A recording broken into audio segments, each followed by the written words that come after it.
everyone. So today is a special day because today I met my friend. Kita mau ngobrol-ngobrol our life update. We switch our career from clinic to, for her, she go to education, right? Education, and me, different path, I can say. But the similarity that we have is we are very grateful for that journey, for everything that brought us here. Ya ada kesamaan meskipun kita menempuh jalan yang berbeda setelah berada di bidang pekerjaan yang sama. Kita dipertemukan di tempat kerja sebelumnya dan menempuh different path after that, and kita tetap menemukan persamaan meskipun kita menempuh jalur yang berbeda. Betul. Dan aku mau tanya sama Yevi satu pertanyaan.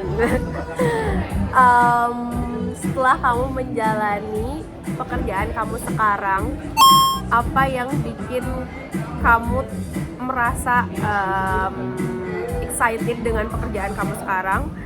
Dan apa yang membedakan dengan pekerjaan kamu yang sebelumnya?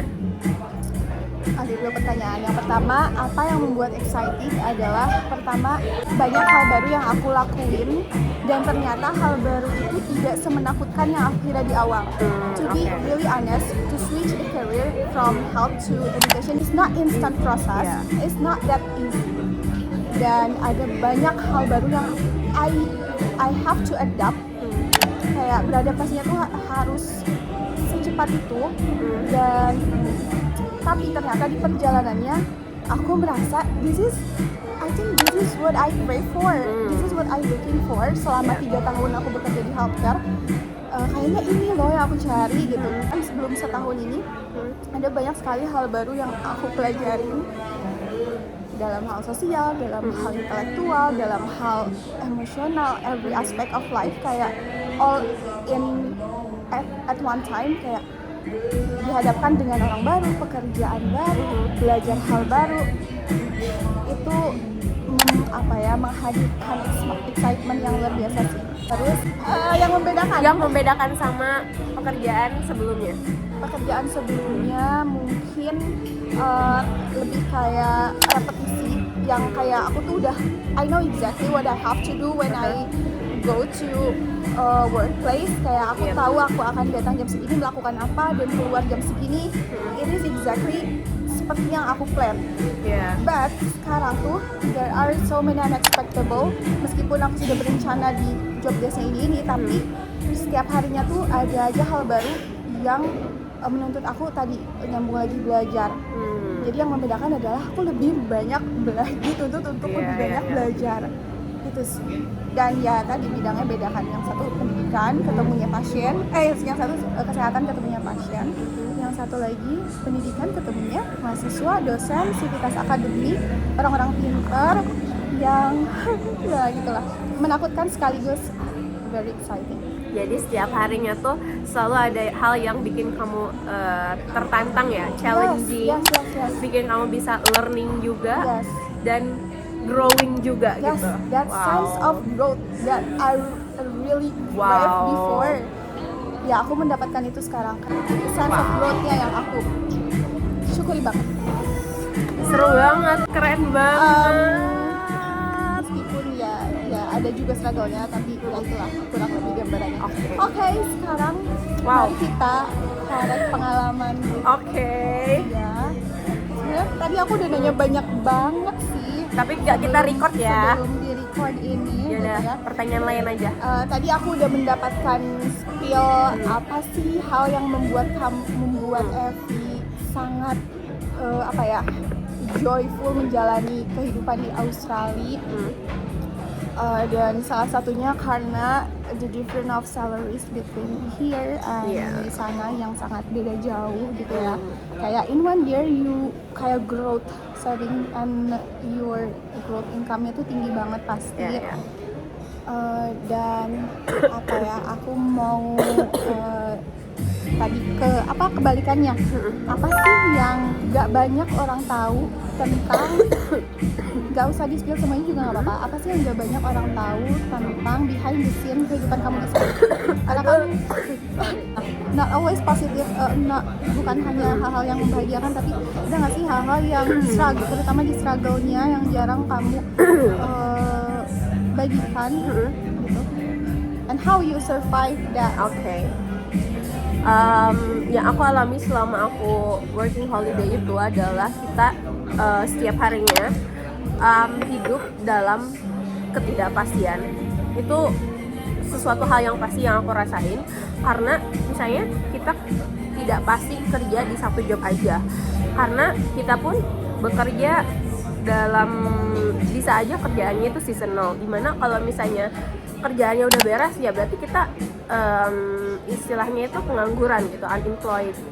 Terus juga karena visa kita itu 3 tahun, jadi kita pun harus planning what's next after working holiday-nya mau apa gitu. Jangan sampai kayak kita nggak punya purpose, yang akhirnya kayak ya udah gitu. 3 tahun itu berjalan secara sia-sia. Ada nggak momen di sana yang membuat kamu down dan gak yakin dengan diri sendiri? Menurut aku kayaknya dari segi skill aku sih, skill bahasa Inggrisnya. Aku ngerasa aku suka, sometimes aku comparing dengan orang-orang Sama-sama OFF lain. Kayak skill speaking mereka tuh bener-bener keren banget. Aku ngerasa diri aku tertinggal jauh, yang akhirnya kayak itu yang bikin aku down. Itu sih. Tapi ya aku mengakalinya itu dengan, walaupun dengan sesama orang Indo, aku selalu asking mereka talking in English gitu, biar aku tuh improve bahasa Inggrisnya itu sih. Pengen nanya, what's your plan for 5 years? Kamu kan udah terjun di education, apakah kamu dalam 5 tahun ini akan stay in your position, or you want to like trying to level up from your degree? 5 years. In 5 years. I really, first of all, I really love this question, and this question also is the same question that I ask to myself often, repeatedly, gitu kan, kayak we always love to have plans, right? Dan dalam 5 tahun ke depan, aku akan melihat diri aku di mana dan apa yang akan aku lakukan. Obviously, I want to improve my degree dalam 2 tahun ke depan, karena minimal 2 tahun dulu baru boleh join beasiswa. Dan itu tuh dapat scholarship dari Sangat possible. Wow, that's Very nice. possible. Terus aku sangat craving for higher degree because my surrounding is very highly intellectual people. Kebayang gak sih di circle aku, di pekerjaan aku adalah, maksudnya bukan merendahkan diri sendiri, tapi faktanya adalah I'm the lowest from my surroundings, that makes sense. Tapi itu tidak membuat aku down ya, itu justru membuat aku kayak I have so many reasons to improve my degree gitu. Jadi itu pertama. Dan sampai mananya, sampai sebisa mungkin kayak kalau nggak sampai S2 ya mungkin sampai apoteker juga, nggak muluk-muluk in 5 years ya. Terus ya itu sih, paling fokusnya ke belajar, karena everyday like literally setiap hari aku melihat everyone is learning, kayak even the smartest people on the room is still sekolah S3. Lingkungan aku lagi sekolah S3 mostly. Wow, jadi D3 tuh udah paling bare minimum, not even bare minimum S1 menurutku, di lingkunganku bare minimumnya S1. Dan aku mau ke aspek daily-nya sih, kayak kamu kan sangat aktif ya in sosmed, terus juga kerja bisa sampai 12 jam gitu kan. How you manage your energy, kayak kan kamu harus bersosialisasi juga, tadi terkendala bahasa, kamu tetap suka ngonten, kamu tetap bekerja segala dikerjain. And what is the biggest thing, the biggest reason that keep you going, feel the fear, dan kayak ya udah capek, takut, tapi tetap dijalanin dan kelihatannya tuh penuh motivasi aja gitu tiap hari. sesimpel jawaban karena aku suka ngejalaninnya, aku suka rutinitasnya itu. Because you like it. Iya, karena kita di Indo yang benar-benar struggle banget buat dapetin uang. Ketika kita move abroad, terus dapat uang bisa dengan mudahnya. Iya. Terus kayak oh my god gitu, aku bisa ngumpulin uang banyak. Dimana kita udah dapet privilege itu, bisa kita efek dominonya tuh bisa banyak banget gitu. Entah itu aku mau invest uang untuk financial freedom misalnya, tapi untuk higher level of education. Misalnya aku pengen untuk sekedar jalan-jalan dengan hasil uang keringat aku sendiri, itu yang bikin kayak aku excited gitu, capek tapi well paid. Okay. And the same question, if you can see yourself in the next 5 years, Okay, where you want to be? where Di mana dan Uh-huh. sedang apa? imagining myself, I'm still staying in Australia of course, because I have a big dream. Aku ingin turn on-kan pekerjaan aku yang sebelumnya off. I want to try to work in Australia as a pharmacist. Wow. Like I want to know how they manage drugs, how they how the regulation. So I can comparing between Indonesia and Australia, right? Mau di klinik, misalnya di rumah sakit lagi, atau misalnya di industri, ataupun di apotek. Itu aku sangat-sangat ingin sekali sekolah lagi. Ya insya Allah mudah-mudahan ada rezeki, ada waktu, dikasih kesehatan, aku bisa melanjutkan jenjang pendidikan juga sih nantinya. So, sama berarti. Sama. Aku tidak mendengar pernikahan. Sama berarti not. Sama. Tapi kalau Tapi ada pun tidak ditutup pintunya. betul. So, yuk. Siapa yang mau apply? Karena aku ngerasa ya, aku tuh pengen attracting someone yang Oh my god, ini udah loncat ke. Oh iya, loncat topik, ke gak apa-apa, beda it's okay. topik ya. It's okay, nyambung ya, nyambung. Tadi Okay. kan plan 5 tahun, aku tidak Iya. mendengar relationship. Jadi aku Bener, pancing bener. tuh, gimana dengan relationship kan 5 tahun Bener, itu bener. 33 tahun. 32, sorry. Jadi kayak aku ngerasa I'm still not enough to be a Yes. better person, Yes, right? right.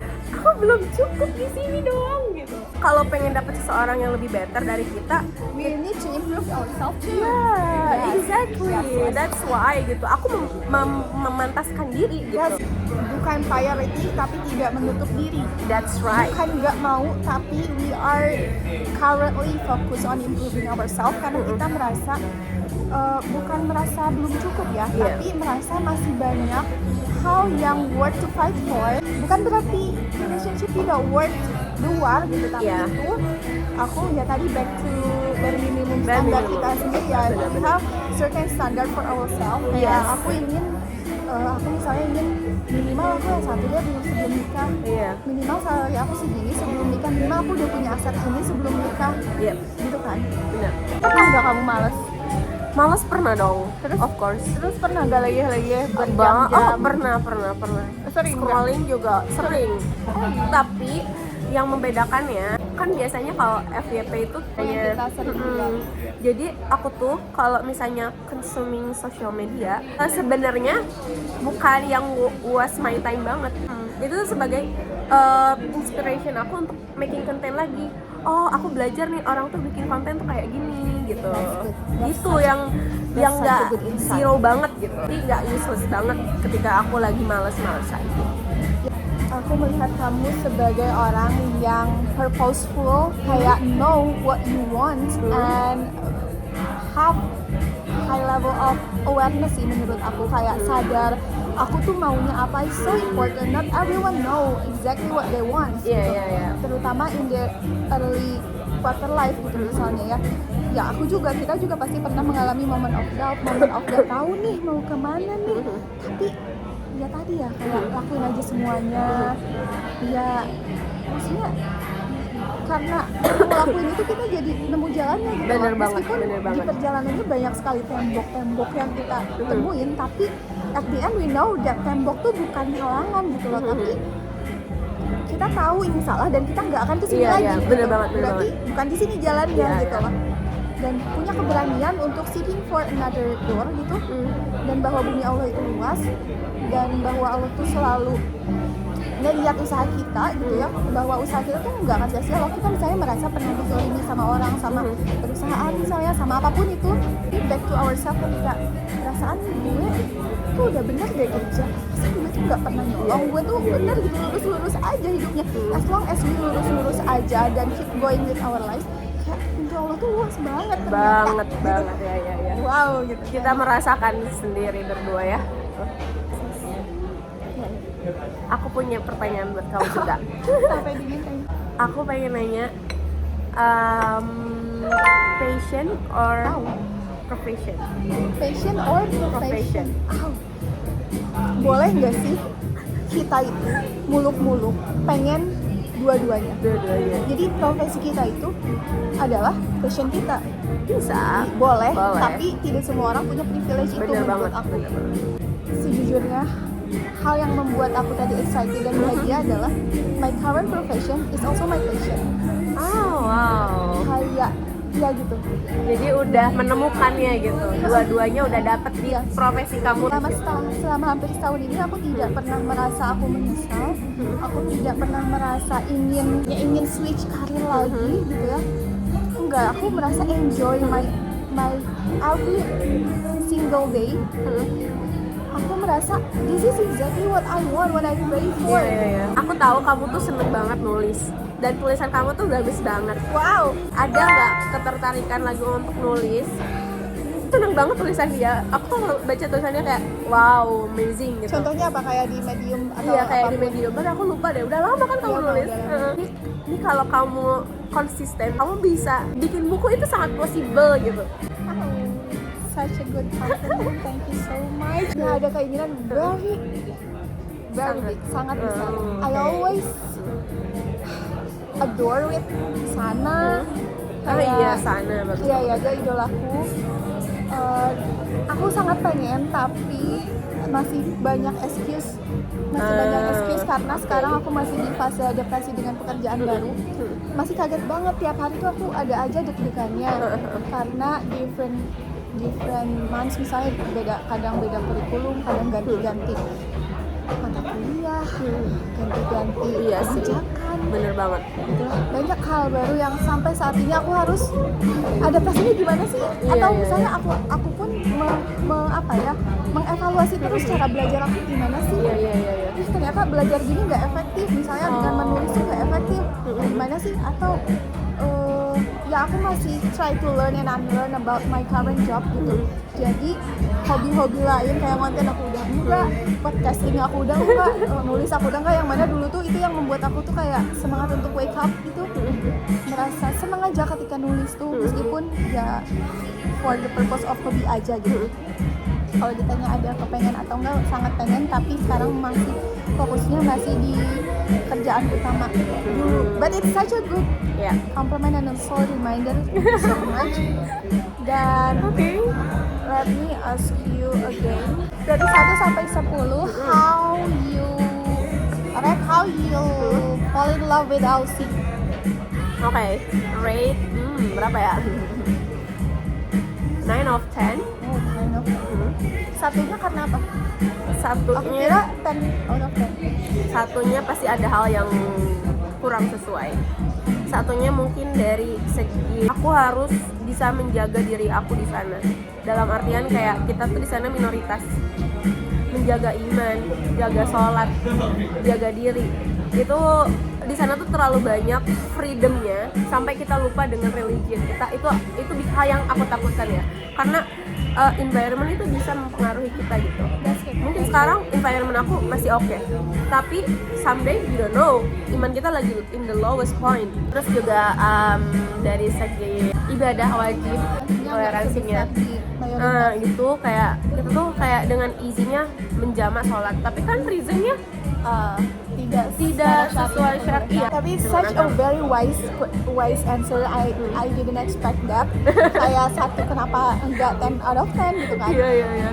ternyata satunya karena kita harus menjaga iman. That's such a Iya, really, iya.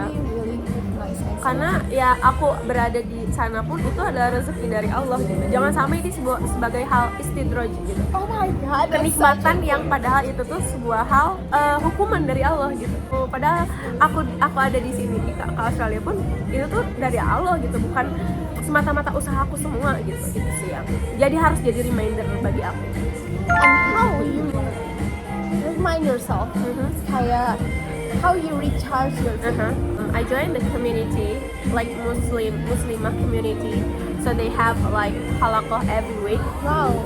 So we recite Quran, ada kajian gitu, ada kajian muslimahnya, ada kajian komunitas orang Indonesia gitu. Itu sih yang mungkin memperkuat kita untuk jangan sampai lepas dari agama dan kita tinggal di sana.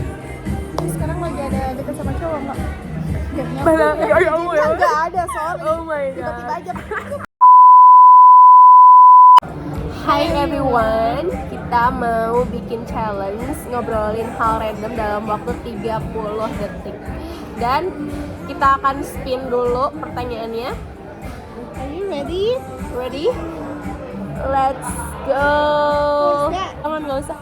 Itu apa? Bing? Spotlight. Bing spotlight. Batu kertas gunting. Yes. Alright. Menjadi yang bersinar di atas panggung, menjadi main character, itu keinginannya itu berubah-ubah, fluktuatif, tergantung usia.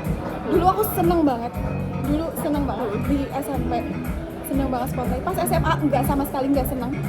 Pas kuliah middle kayak so-so, dan sekarang 70% yes. Oke. Aku seneng kelihatan, aku seneng menjadi bermanfaat, dan orang juga ngelihat aku bahwa apa yang aku lakuin orang ngelihat itu aku seneng dilihat, aku seneng didengar orang, aku seneng being acknowledged. Mungkin kasarnya divalidasi iya, tapi lebih karena itu tuh nggak tahu kenapa bikin nge-boost aku untuk creating something better. Wow, nice. 70%. Oke, being spotlight is good thing. Dan apa ya, menjadi spotlight itu menunjukkan kalau diri kita itu punya rasa kepercayaan diri yang bagus. Berarti kita percaya diri bahwa kita itu punya capabilities, kita menjadi pusat perhatian, dan kita bisa memberikan impact untuk orang lain. Tapi being spotlight juga harus bisa kita rem, karena being spotlight itu bisa menjadikan kita terlalu overconfidence dan jadi seseorang yang merasa bisa aja gitu, merasa diri ini unggul. Jadi dengan being spotlight itu juga kita harus bisa memanage perasaan itu. Use being spotlight wisely so you can be influence people and can be the best of yourself. Wow, bagus banget. Bagus, gak apa-apa. Thank you guys. Oke.